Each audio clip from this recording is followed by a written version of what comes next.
Celestia Quicks has a blog, and the blog has posts, and the posts are not the kind of content a Monday morning algorithm was built to handle.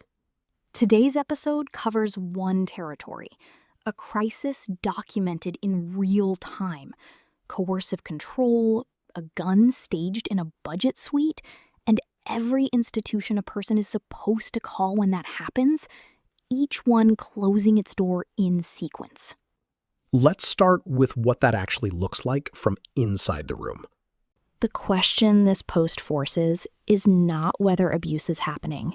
It is what happens when every institution designed to respond to abuse responds by looking away. That is the territory here. A terminally ill woman barricaded in a 160 square foot room, and a system-wide accounting of who was asked for help and what they said. The post titled Societal Indictment lays it out as a list, and the list is the point. It reads, APS screened me out calling this relationship difficulties. LVMPD handed over a DV brochure. Shelters screened me out for my health condition. That sequence matters. Each entry is a door that should have opened and did not. APS categorized documented coercive control as a relationship problem.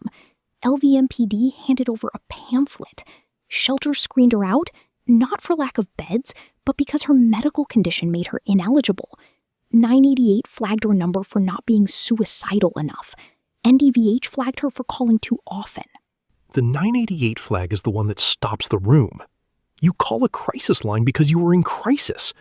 The system's answer is wrong kind of crisis, wrong frequency. Try again, never. The first post, I post this as if someone will care, documents the specific incident driving all of this. On August 10th, during a heated argument in which she mentioned suicide, her roommate retrieved his pistol to, in her words, test his hypothesis that I cannot rack it. She named it precisely. He calls it calling my bluff. I call it reckless endangerment. Reckless endangerment is the accurate legal framing. Fetching a firearm and placing it in front of someone mid-crisis is not a bluff call. It is staging the means. The post documents the full architecture of how that moment was possible. She did not choose to live with him.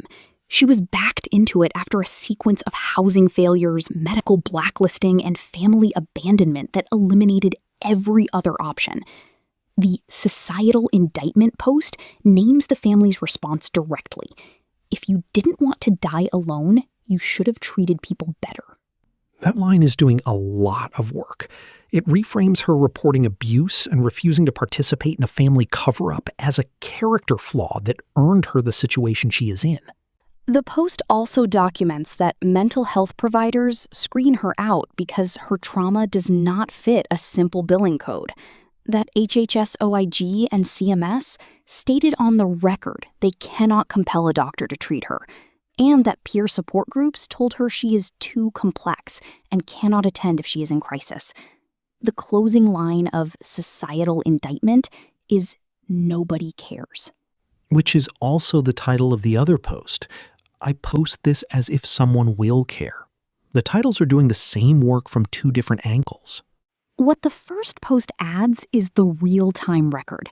The email drafted to her daughter documenting the gun incident, the correction of every detail about where the gun was and how it got there, the explanation of why the shelter system is not an alternative for someone with pulmonary fibrosis and a compromised immune system.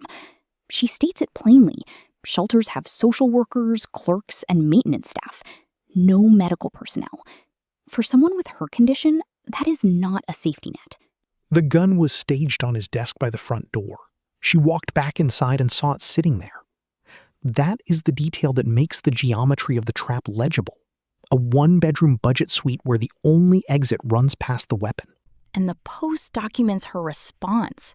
She went back outside to the parking lot to let her heart rate come down because the adrenaline spike from confronting a staged firearm with her cardiac and pulmonary conditions is a literal medical emergency. The record she is building is not just a personal account. It is the only documentation of these events that exists outside that unit. Everything else, the closing of the segment, the next episode, feels small after that. But the record exists. That is what the posts are. That is exactly what the posts are. What these posts document is not a single bad day. It is a closed loop. Every institution that exists to interrupt this kind of harm declining to do so, in sequence, on the record. And the record is the response, not because anyone is guaranteed to read it, but because it exists outside the room. Next time, we will stay with that question. What documentation does when the systems it is addressed to have already said no?